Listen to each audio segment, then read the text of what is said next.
تمام انبیاء کرام میں اور تمام اللہ کے جو رسول گزرے ہیں دنیا میں، ان میں حضور کا امتیازی مقام یہ ہے کہ آپ کو ایک انقلابی جد و جہد کرنی تھی، پورا نظام قائم کرنا تھا۔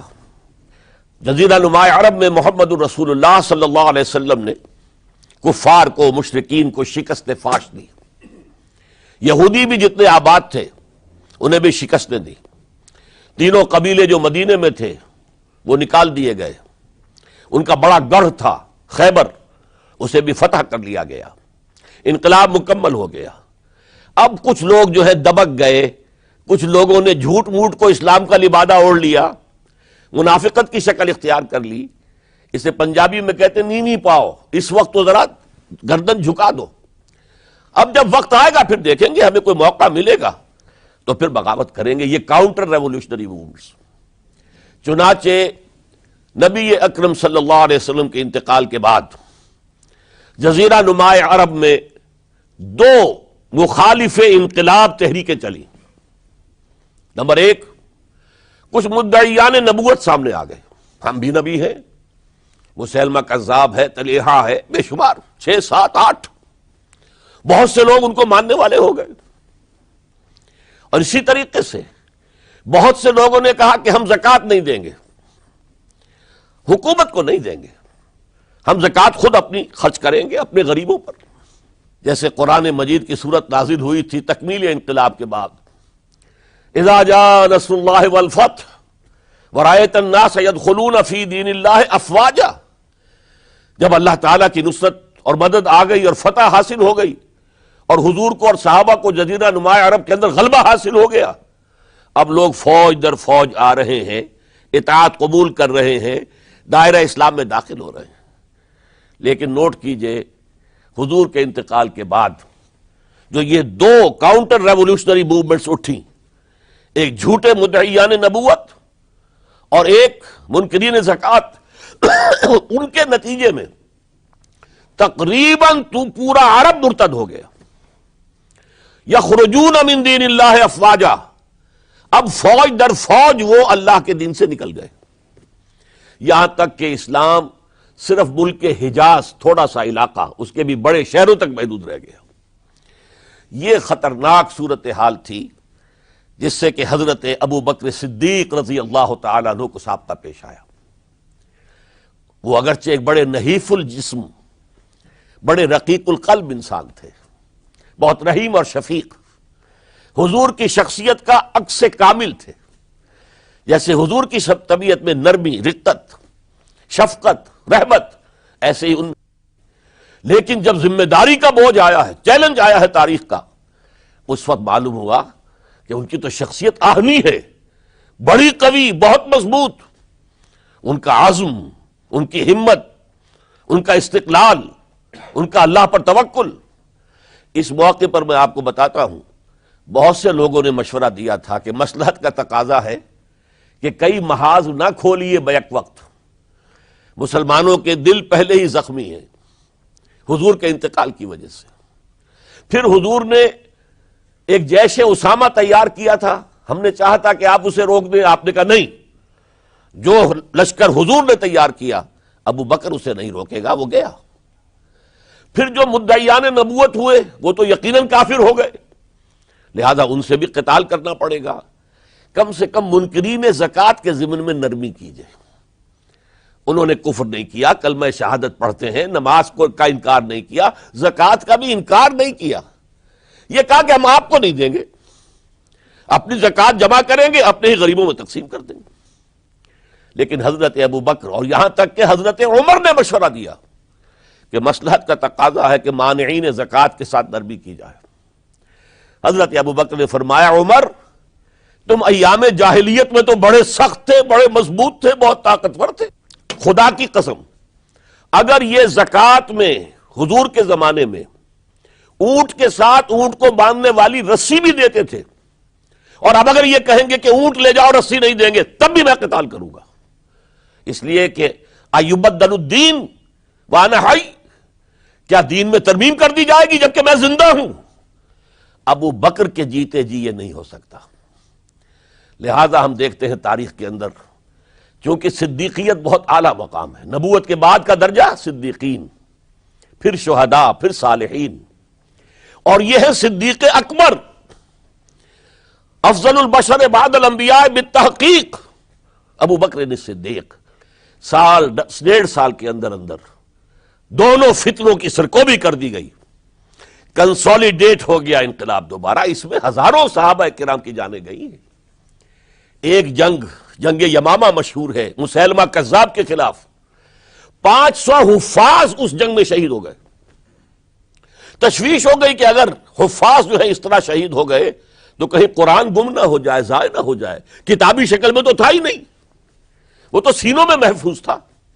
اس لیے تجویز پیش کی گئی کہ اب اسے کتابی شکل میں، جیسے ایک کتاب 2 جلد کے گتوں کے مابین ہوتی ہے، مابین دفتین مرتب کر دیا جائے۔ تب یہ کام کیا گیا۔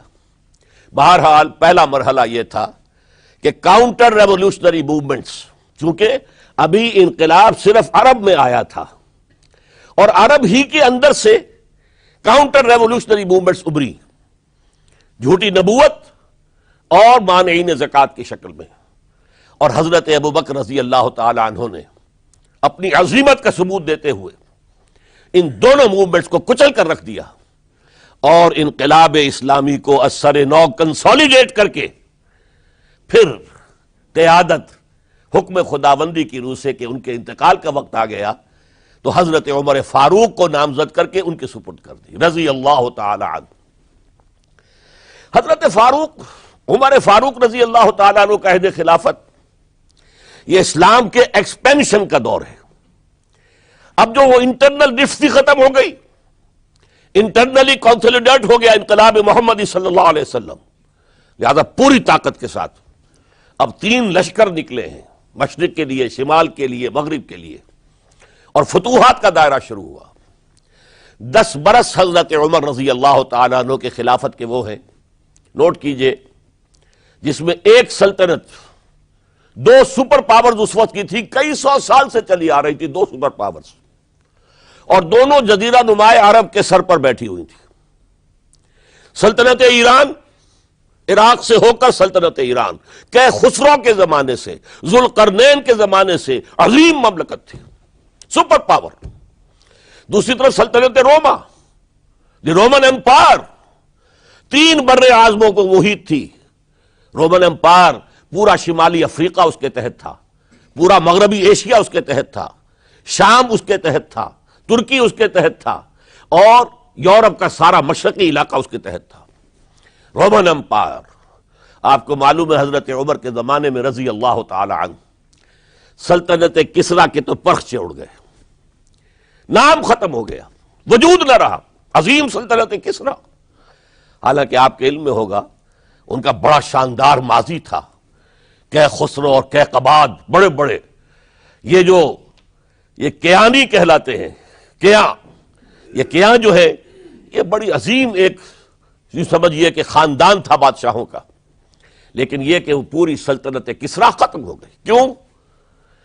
اس نے حضور کے نامہ مبارک کو چاک کیا تھا، اور حضور نے فرما دیا تھا صلی اللہ علیہ وسلم، خسرو نے میرا خط نہیں چاک کیا، اپنی سلطنت چاک کر دی، اور واقعتاً سلطنت کسریٰ جو ہے ختم ہو گئے، نام و نشان ختم ہو گیا۔ دوسری طرف سلطنت روما تھی، عیسائیوں کے ساتھ، چونکہ وہ تھی کرسچین، عیسائیوں کے ساتھ حضور کے زمانے میں کوئی براہ راست تصادم نہیں ہوا تھا، سارا تصادم ہوا تھا یا مشرکین عرب سے اور یا یہودیوں سے۔ عیسائی جو ہے عربین پیننسولا میں تھے ہی نہیں، یمن کے علاقے میں کچھ تھے لیکن ان کی کوئی حیثیت نہیں تھی، لہذا کوئی کنفرنٹیشن نہیں ہوئی۔ دوسرے عیسائیوں میں ابھی اہل علم موجود تھے، جیسے آپ کو معلوم ہے نجاشی بادشاہ کیسے ایمان لے آیا، اس نے حضرت عیسیٰ کے بارے میں پوچھا، حضرت جعفر طیار رضی اللہ تعالیٰ عنہ نے سورہ مریم کی آیات پڑھ کر سنائیں، اور اس نے کہا بین ہی جو ان آیات میں تم نے پڑھا ہے، عیسیٰ کی حقیقت اس سے 3 کے برابر بھی زیادہ نہیں ہے۔ اسی طرح ہرقل نے جب اس کو حضور کا نامہ مبارک پہنچا، اس نے جو بھی پیغامبر آئے تھے ایلچی، ان کا اکرام کیا، احترام کیا، وہ عالم تھا، جان گیا کہ یہ نبی آخر الزماں ہے، چاہتا تھا کہ میں ایمان لے آؤں بشرطے کہ میرے سارے درباری سپہ سالار بھی ایمان لے آئیں۔ جیسے کہ سن 300 عیسوی میں پوری رومن امپائر نے عیسائیت اختیار کی تھی، اس سے پہلے وہ بت پرست تھے۔ 300 عیسوی میں سلطنت روما کا جو ایمپرر تھا وہ ایمان لے آیا حضرت عیسیٰ پر۔ اس وقت تک ظاہر بات ہے اسلام حضرت عیسیٰ کا دین تھا، حضور تو ابھی آئے نہیں، حضور کے آنے میں تو ابھی 300 برس سے باقی ہیں۔ وہ عیسائی ہو گیا، پوری مملکت عیسائی ہو گئی، تو وہ نظام جو تھا حکومت کا برقرار رہا، انٹیکٹ رہا۔ ہرقل یہ چاہتا تھا کہ اسی طرح میری پوری سلطنت ایمان لے آئے تو میری حکومت برقرار رہے، لیکن یہ کہ اس کے جو درباری تھے اور اس کے بڑے بڑے جو سپہ سالار اور جرنیل تھے انہوں نے ریجیکٹ کر دیا، اور یہ بادشاہت کی بیڑی اس کے پاؤں میں پڑی رہ گئی۔ ایمان تو نہیں لایا لیکن پہچان گیا تھا حضور کو صلی اللہ علیہ وسلم۔ اور اس سلطنت روما سے پھر آپ کو معلوم ہونا چاہیے کہ مسلمانوں نے اس کی 3 ٹانگوں میں سے 2 ٹانگیں توڑ دی، پورے شمالی افریقہ سے نکال باہر کیا، پورے مغربی ایشیا سے، یہ شام اور ترکی کا علاقہ اناطولیہ نکال دیا، اور اس کی سلطنت محدود رہ گئی یورپ کے اندر۔ تو یہ عظیم کام ہوئے ہیں حضرت عمر رضی اللہ تعالی عنہ کے عہد میں۔ اب سوچئے اس عظیم ریولوشن کا بھی کوئی کاؤنٹر ریولوشن ہونا چاہیے تھا کہ نہیں؟ لہذا اب کاؤنٹر ریولوشنری موومنٹس آئی ہے، حضرت عمر کی شہادت اس کا نتیجہ ہے۔ ہرمزان ایک جرنیل تھا اور اس کے جنگی جرائم اتنے شدید تھے ایرانی کے کہ واجب القتل تھا۔ وہ گرفتار ہو کر حضرت عمر کے سامنے پیش کیا گیا۔ حضرت عمر نے فرمایا یہ واجب القتل ہے، اس کی گردن اڑا دی جائے۔ اس کی چالاکی دیکھیے، اس نے کہا امیر المومنین، اے مسلمانوں کے امیر عمر رضی اللہ تعالی عنہ، مجھے ذرا پانی پلوا دیجیے۔ حضرت عمر نے فرمایا پانی لا دو۔ ایک کٹورے میں پانی دے دیا گیا، پھر کہا دیکھیے امیر المومنین، مجھے ضمانت دیجیے کہ جب تک میں یہ پانی پی نہ لوں مجھے قتل نہیں کریں گے۔ فرمایا ہاں ہاں تم پانی پی لو، جب تک یہ پانی تم نہیں پیو گے ہم قتل نہیں کریں گے۔ اس نے وہ کٹورا پھینک دیا۔ نہ اب میں یہ پانی پی سکتا ہوں نہ آپ مجھے قتل کر سکتے ہیں، کیونکہ آپ کا ہے یہ کہ جب تک میں یہ پانی نہیں پیوں گا آپ مجھے قتل نہیں کریں گے۔ اس ہیلے سے جان بچا گیا۔ پھر اس شخص نے ابو لولو فیروز، ایک غلام تھا، اسے اس کام کے لیے تیار کیا۔ حضرت مغیرہ ابن شعبہ کا غلام تھا وہ، اور حضرت مغیرہ نے اس سے روزانہ کی ایک اجرت کہ تم کام کرو، مجھے صرف 7 آنے روزانہ دے دیا کرو۔ اس نے آ کر حضرت عمر سے کہا کہ میرا جو آقا ہے مغیرہ ابن شعبہ یہ مجھ سے بہت زیادہ طلب کرتا ہے۔ حضرت عمر نے پوچھا کیا دیتے ہو؟ 7 آنے۔ تم کرتے کیا ہو؟ کہ میں نجار بھی ہوں، میں لوہار بھی ہوں، میں یہ کام کرتا ہوں۔ فرمایا اتنے پیشوں کا جاننے والا اس کے لیے یہ روزانہ کا ٹیکس یہ زیادہ نہیں ہے، یہ تمہیں دینا چاہیے۔ اس نے کہا میں چکیاں بھی بناتا ہوں۔ حضرت عمر نے فرمایا پھر ایک چکی ذرا مجھے بھی بنا دینا۔ کہنے لگا آپ کے لیے تو میں ایسی چکی بناؤں گا کہ جس کی آواز دنیا بھر میں جائے گی۔ وہ شخص ہے، اور ہرمزان کی سازش کے تحت وہ ایرانی جسے بعد میں ایرانیوں نے کیا کہا، جس نے قتل کیا حضرت عمر فاروق کو، حضرت ابو لولو فیروز۔ آج بھی ایران میں اس کی قبر کی تفسیریں بکتی ہیں بازار کے اندر، حضرت ابو لولو فیروز۔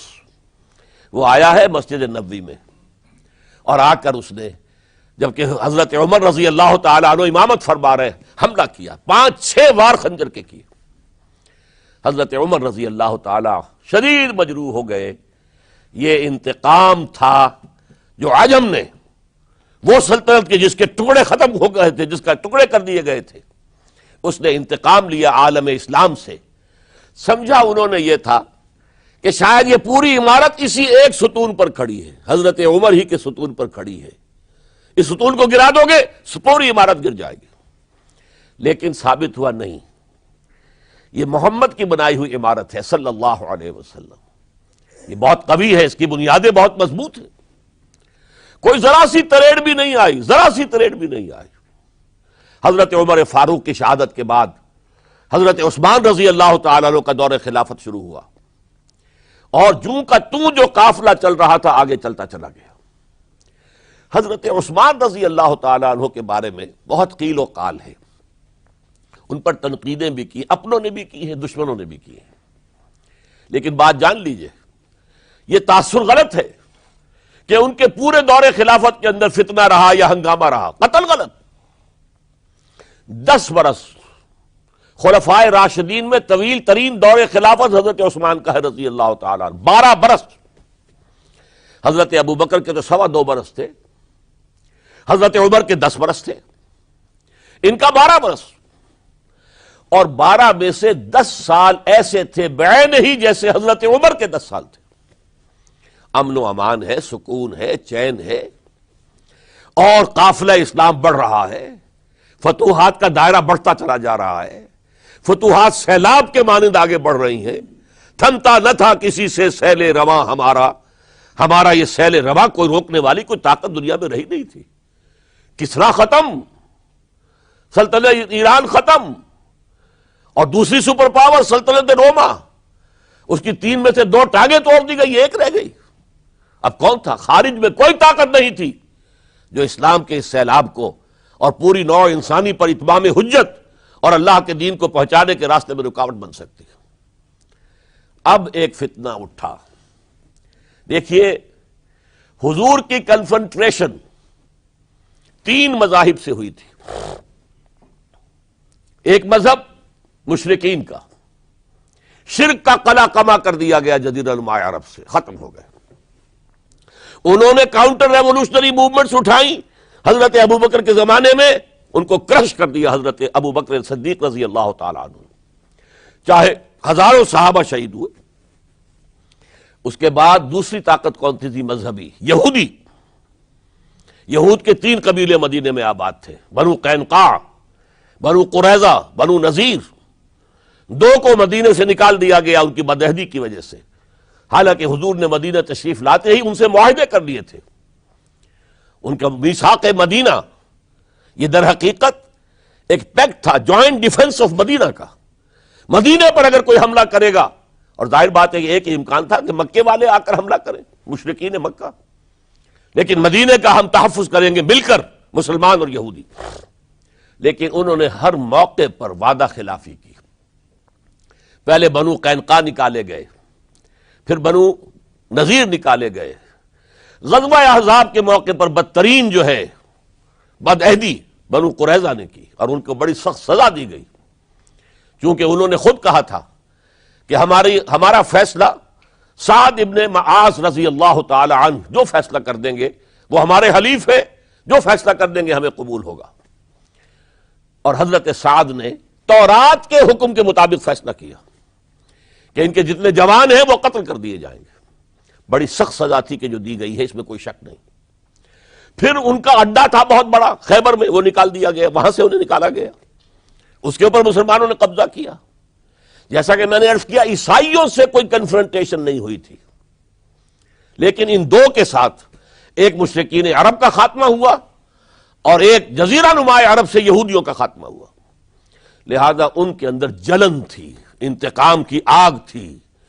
سب سے بڑا تو حسد تھا کہ 2000 سال سے نبوت اور رسالت ہمارے پاس تھی، موسیٰ سے لے کر عیسیٰ تک علیہم الصلاۃ والسلام، 1400 برس ہماری تاریخ کے وہ ہیں کہ کوئی ایک لمحہ بھی نہیں تھا کہ کوئی نبی موجود نہ ہو۔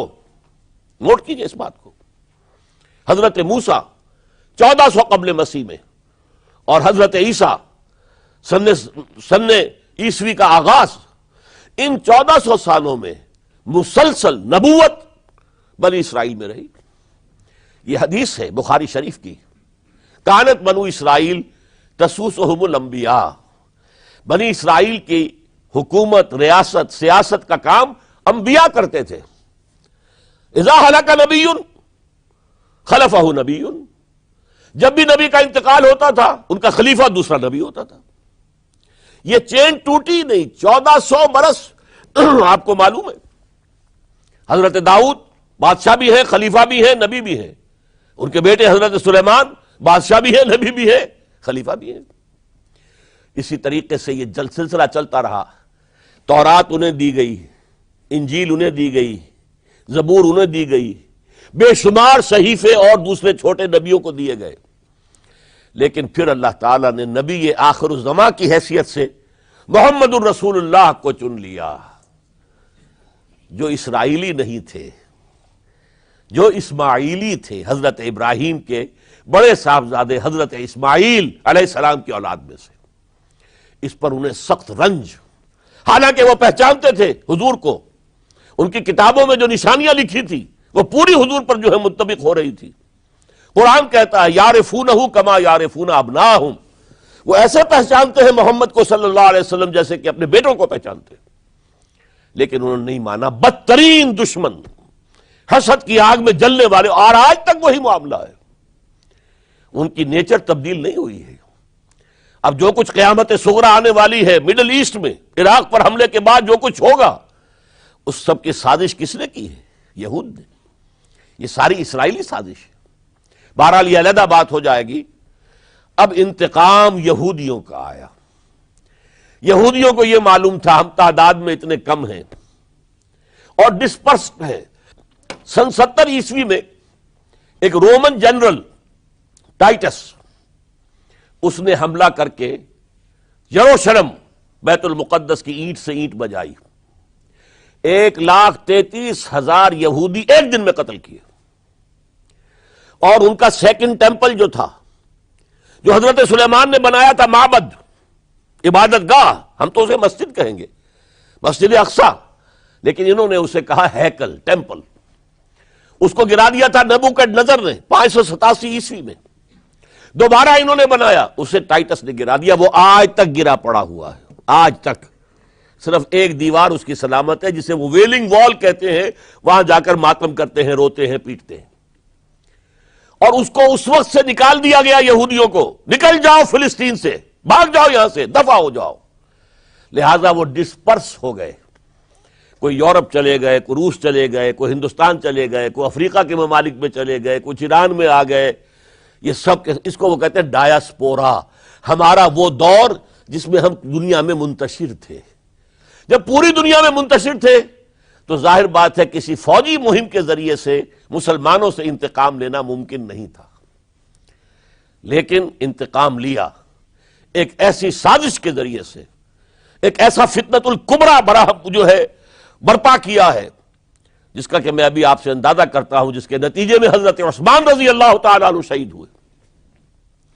اس کو یوں سمجھیے کہ حضور کے دور میں جن لوگوں نے شہادتیں پیش کی، انہوں نے اسلام کو قائم کرنے کے لیے شہادتیں دی.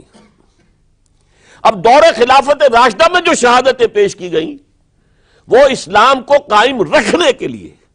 جو عمارت بن گئی ہے اب گرنے نہ پائے، اسے دشمن گرا نہ دے، اس ڈیفنس کے اندر، اس تحفظ کے اندر جانے دیے، ہزاروں نے دیے. چنانچہ ایک یہودی عبداللہ ابن سبا، یمن کا رہنے والا، اسلام کا لبادہ اوڑھ کر آتا ہے منافق بن کر، حالات کا جائزہ لیتا ہے، کہاں پانی مرتا ہے، کس طریقے سے میں ان میں انتشار پیدا کر سکتا ہوں، کس طریقے سے مسلمانوں کو آپس میں لڑا سکتا ہوں.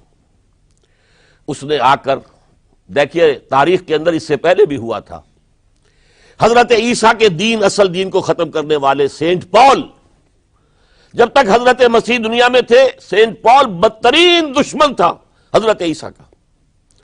لیکن جب حضرت عیسیٰ کو اٹھا لیا گیا رفع سماوی کے بعد، وہ عیسائیت کا لبادہ اوڑھ کر آ گیا. مجھے عیسیٰ کی زیارت ہوئی ہے، میں ان پر ایمان لے آیا ہوں، اور اس کے بعد حضرت عیسیٰ کے دین کو ختم کر کے رکھ دیا، توحید کو تثلیث میں بدل دیا. اس سے بڑی تباہی کیا ہوگی؟ اور حضرت عیسیٰ کہہ کر گئے تھے کہ میں صرف بنی اسرائیل کے گھرانے کی کھوئی ہوئی بھیڑوں کی تلاش میں آیا ہوں. اس نے جینٹائلز، غیر یہودی جو ہے، ان کے اندر بھی اپنی دعوت و تبلیغ کا معاملہ شروع کیا. نمبر 3 حضرت عیسیٰ کہہ کر گئے تھے، دیکھنا یہ نہ سمجھنا کہ میرے آنے سے شریعت موسوی ختم ہو گئی ہے. Don't think I have come to destroy law. The Mosaic law, حضرت موسیٰ کی شریعت لاگو رہے گی تم پر، سینٹ پال نے ساقط کر دیا۔ تو جدید عیسائیت، ڈاکٹر مائیکل ہارٹ جس کا میں نے حوالہ دیا دی 100 کا مصنف، وہ کہتا ہے کہ موجودہ عیسائیت کرسچینٹی نہیں ہے، پالزم ہے، یہ حضرت عیسیٰ کا دین نہیں ہے، یہ تو پال کا دین ہے۔ ایک شخص نے یہ کام کر دیا۔ اسی طرح کا ایک شخص آیا تھا عبداللہ ابن سبا، اس نے سب سے پہلے تو دیکھا کہ اس معاشرے کے اندر قریش کے 2 گھرانوں کی بڑی پرانی چشمک ہے، بنو امیہ، بنی ہاشم، پرانی ان کے اندر قبائلی چشمک چلی آ رہی ہے۔ اسلام نے آ کر اسے دبا دیا، ختم نہیں ہوتی یہ چیزیں، نسل بعد نسل چلتی ہیں، اندر دبی رہتی ہیں۔ آگ بجھی ہوئی نہ جان، آگ دبی ہوئی سمجھ۔ اس نے جان لیا کہ یہ بہترین موقع ہے، اگر اس قبائلی عصبیت کو میں ہوا دے سکوں تو مسلمان منقسم ہو جائیں گے، ایک دوسرے کے ساتھ دست و گریبان ہو جائیں گے۔ اس نے آتے ہی کہنا شروع کیا خلافت کا حق بنو ہاشم کا ہے، یہ عثمان یہ بنو امیہ میں سے ہے، بنو امیہ کو کوئی حق نہیں ہے خلافت کا۔ 2 پہلے جو خلیفہ تھے حضرت ابوبکر، حضرت عمر، وہ نہ ہاشمی تھے نہ اموی تھے۔ حضرت ابوبکر بنو 3 میں سے تھے، نہ ہاشمی نہ اموی۔ حضرت عمر بنو عدی میں سے تھے، نہ ہاشمی نہ اموی۔ حضرت عثمان تھے بنو امیہ میں سے۔ اب یہاں دکھتی ہوئی رگ کو اس نے چھیڑا، حضور ہاشمی تھے، بنو ہاشم کا حق ہے خلافت، عثمان غاصب ہے معاذ اللہ رضی اللہ تعالی عنہ، پچھلے دونوں بھی غاصب تھے، خلافت حق ہے بنو ہاشم کا۔ پھر حضرت علی کی شان میں یہاں تک کہ یہ تو خدا حلول کیے ہوئے علی کے اندر، یہ گاڈ انکارنیٹ ہے، یہ خدا ہے۔ دیکھیے توحید بھی ختم کی، اس نے تثلیث بنائی تھی، اور حضرت عیسیٰ کو خدا کا بیٹا بنایا تھا، اس نے حضرت علی کو خدا بنا دیا۔ اور آپ کو معلوم ہونا چاہیے آج بھی نصیری شیعہ دنیا میں موجود ہیں جو حضرت علی کو خدا کہتے ہیں، دی گاڈ انکارنیٹ، کہ اللہ جو ہے حلول کر گیا تھا حضرت علی کے اندر رضی اللہ تعالی عنہ، معاذ اللہ ثم معاذ اللہ ثم معاذ اللہ۔ پھر اس نے ایک طریقہ اختیار کیا، حضرت عثمان پر تنقیدیں شروع کی، حضرت عثمان کے گورنرز کے خلاف جھوٹے الزامات لگانے شروع کیے، اڈے بنا لیے بصرہ میں، کوفہ میں، مصر میں، اور وہاں بصرے میں کوفے کے امیر کے خلاف اس نے یہ کر دیا، اس نے یہ کر دیا، اس نے خیانت کی، اس نے فلاں کیا، بیت المال پہ ڈاکہ ڈالا۔ اور کوفے میں بصرہ کے امیر کے خلاف، شام میں دمشق میں مصر کے گورنر کے خلاف، اور مصر میں جا کر شام کے گورنر کے خلاف، اور ہر جگہ حضرت عثمان رضی اللہ تعالیٰ عنہ کے خلاف۔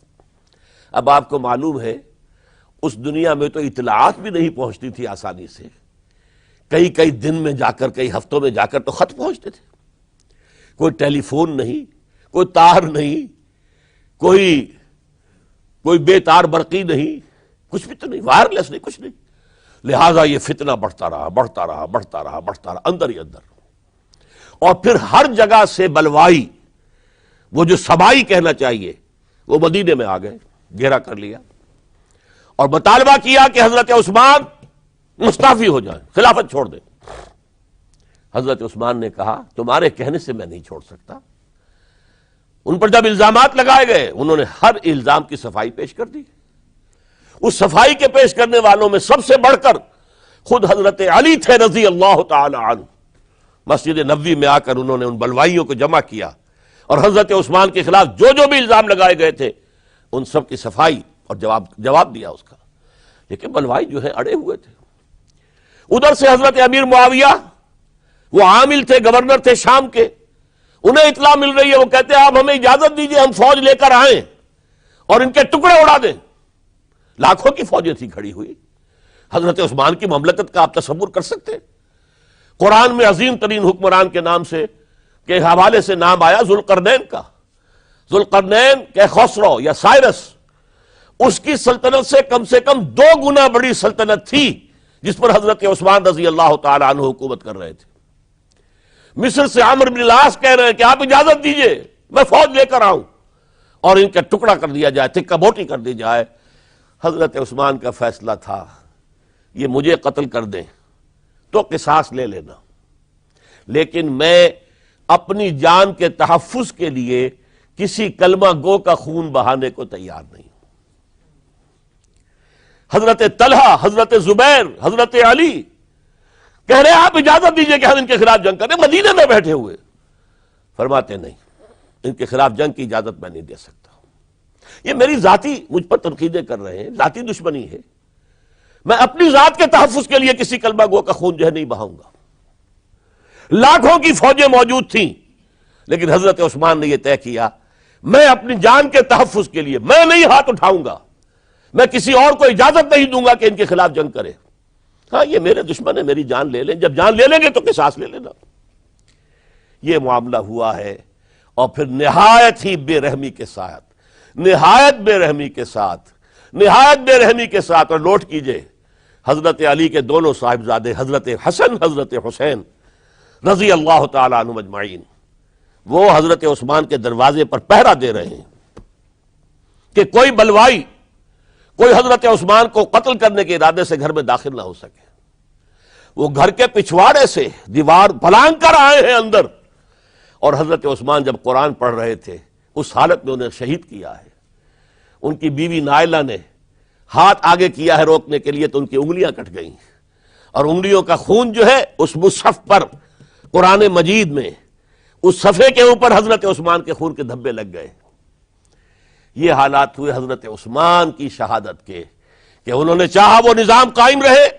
یہودیوں کا انتقام، یہودیوں کی سازش، اور ایسی سازش ہے کہ جس کے نتیجے میں اس کو کہا گیا الفتنۃ الکبریٰ، عظیم ترین سانحہ، عظیم ترین فتنہ۔ اور اس کے بعد جو خانہ جنگی ہوئی ہے، حضرت علی رضی اللہ تعالی عنہ اس کے بعد خلافت قبول کرنے کو تیار نہیں تھے، حضرت طلحہ قبول کرنے کو تیار نہیں تھے، کوئی بھی تیار نہیں۔ کیوں؟ یہ بلوائی ہے اس وقت یہاں پر، یہ کہہ رہے ہیں کہ تم خلیفہ بن جاؤ، تو جو بھی اس وقت خلیفہ بنے گا وہ ان کے ہاتھ میں کٹ پتلی بن جائے گا۔ بالآخر حضرت علی نے، ظاہر بات ہے کہ امت کو بغیر امام کے تو نہیں چھوڑا جا سکتا، بغیر امیر کے نہیں ہوگا تو شیرازہ منتشر ہو جائے گا۔ اب جو ہونا تھا ہو گیا، حضرت عثمان شہید ہو گئے رضی اللہ تعالی عنہ، لیکن بہرحال اب امت کا نظم تو قائم رکھنا ہے نا۔ حضرت علی نے بیعت قبول کر لی رضی اللہ تعالی عنہ، لیکن حضرت امیر معاویہ، عمرو بن العاص، ان دونوں نے کہا کہ حضرت علی اگر حضرت عثمان کے خون کا قصاص لے لیں، قاتلان عثمان کو اگر قتل کریں تو ہم بیعت کریں گے، ہم مدعی خلافت نہیں ہے، خلافت علی کی ٹھیک ہے رضی اللہ تعالی عنہ، لیکن سب سے پہلا مطالبہ ہمارا یہ ہے کہ حضرت عثمان کے خون کا قصاص لیا جائے۔ حضرت علی رضی اللہ تعالی عنہ کے لیے بعض وجوہ سے ایسا کرنا ممکن نہیں ہوا۔ نتیجہ کیا نکلا؟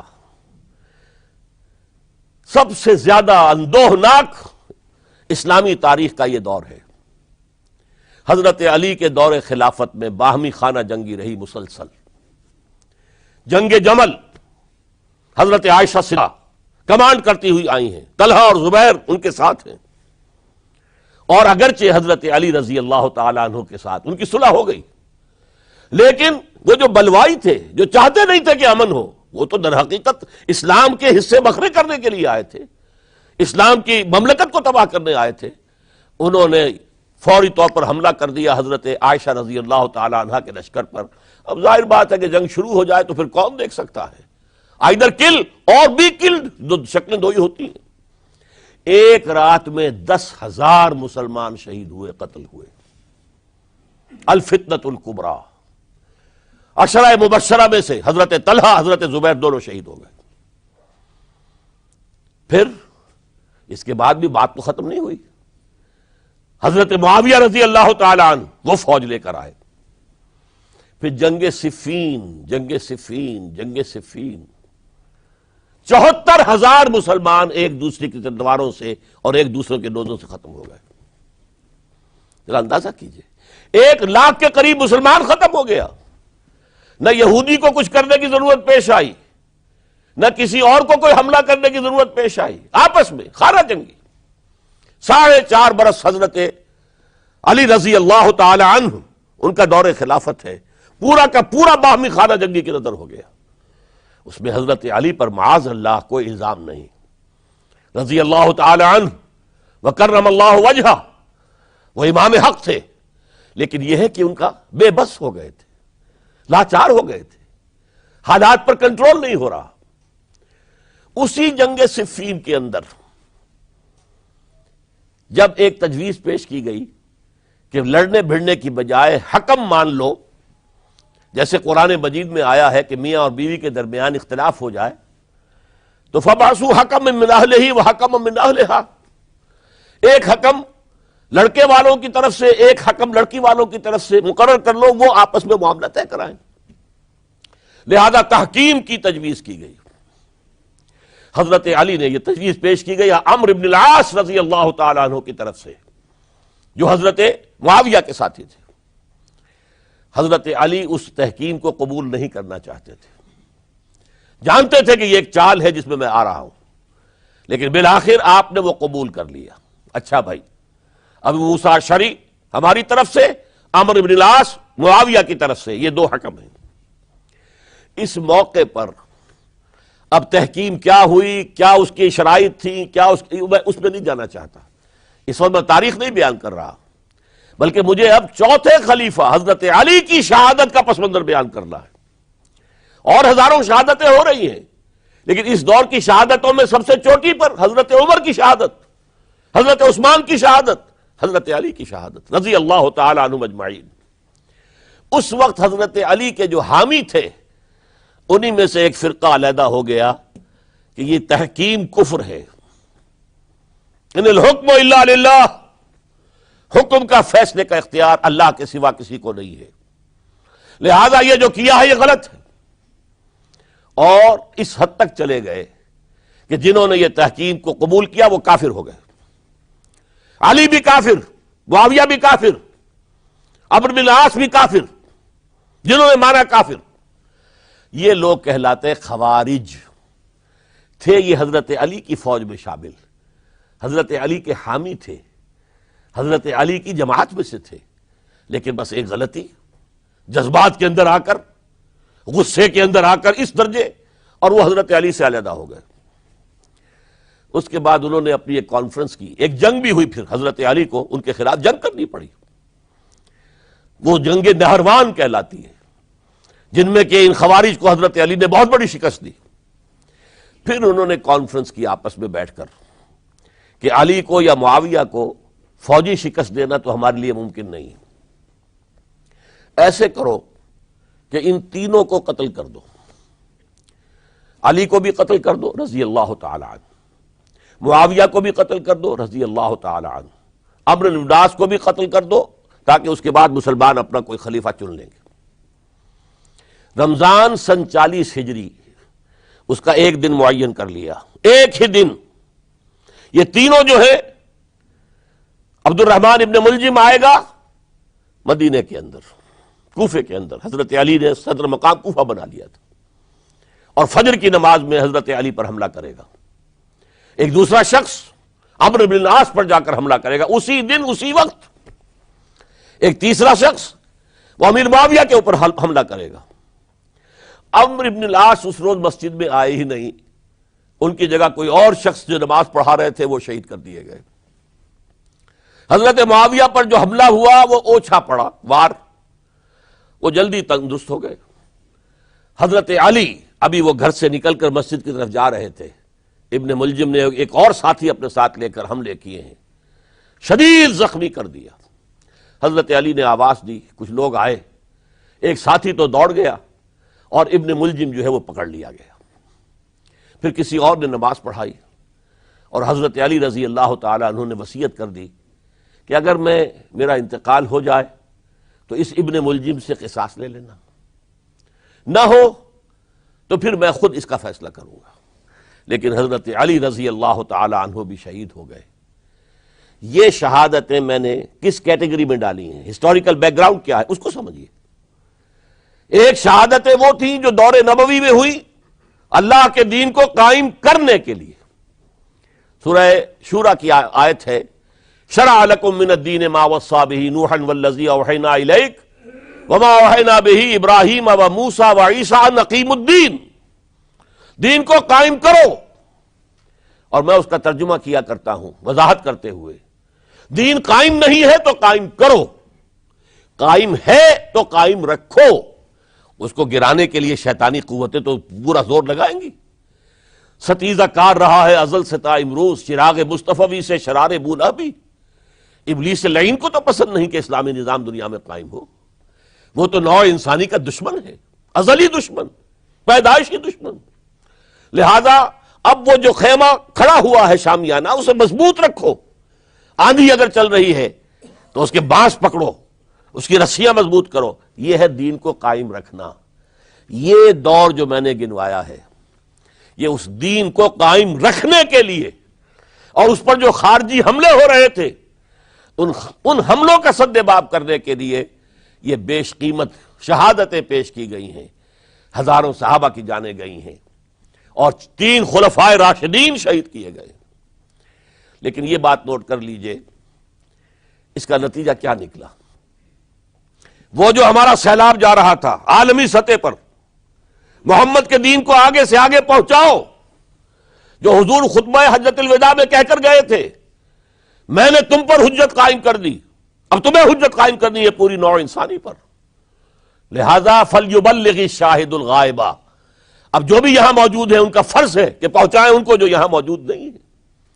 یہ اسی کے لیے تو یہ فوجیں نکلی تھیں، اللہ کے دین کو قائم کرنے کے لیے. ورنہ شہادت ہے مطلوب و مقصود مومن، نہ مال غنیمت نہ کشور کشائی. یہ ابو بکر ہوں، عثمان ہوں، علی ہوں، عمر ہوں، یہ تو درویش تھے، انہوں نے کوئی محل نہیں بنائے، چٹائیوں پر بیٹھتے تھے، پیون لگے ہوئے کپڑے پہنتے تھے. ان کی خوراک عام مسلمان سے زیادہ بہتر نہیں تھی، بلکہ ان سے کمتر رہتی تھی، ادنا درجے کے مسلمان تھے. لیکن یہ ہے کہ یہ جو سیلاب جا رہا تھا اسلام کا، انٹرنل سیبوٹاج کے ذریعے سے اس کے اندر طاقت جو تھی وہ روک دی گئی. آپ دیکھتے ہیں اور سنتے ہوں گے، اگر کوئی انکلائن ہو، چڑھائی ہو، اور ٹرک جو ہے لوڈڈ ہے، چل رہا ہے، زور لگا لگا کے انجن جو ہے گوں گوں گوں کر کے چل رہا ہے، اگر خدا نہ خواستہ انجن بند ہو جائے ایک دفعہ، اسے کہتے ہیں موشن ٹوٹ گیا. اب یہ ڈرائیور جانتا اس کی جان پر بن گئی. اب اس کو دوبارہ سٹارٹ کرنا آسان کام نہیں ہے.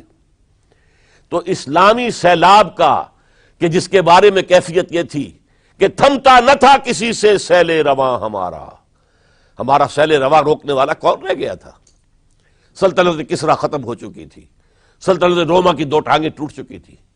اس کو روکا ہے یہودی سازش نے انٹرنل سیبوٹاج کے ذریعے. 1 لاکھ مسلمان تو ایک دوسرے کی تلواروں سے ہی مارے گئے. خلافت راشدہ کا یہ نظام یہ پھر ایک سیڑھی نیچے اتر گیا. اس کے بعد دور بنو امیہ شروع ہوا ہے. عارضی سا حصہ یہ ہے کہ حضرت علی سے کہا گیا کہ ہم آپ کے بیٹے حضرت حسن کے ہاتھ پر بیعت کر لیں.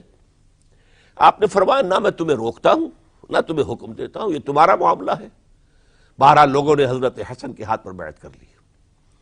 اب حضرت معاویہ کا اور حضرت حسن کا معاملہ شروع ہوا.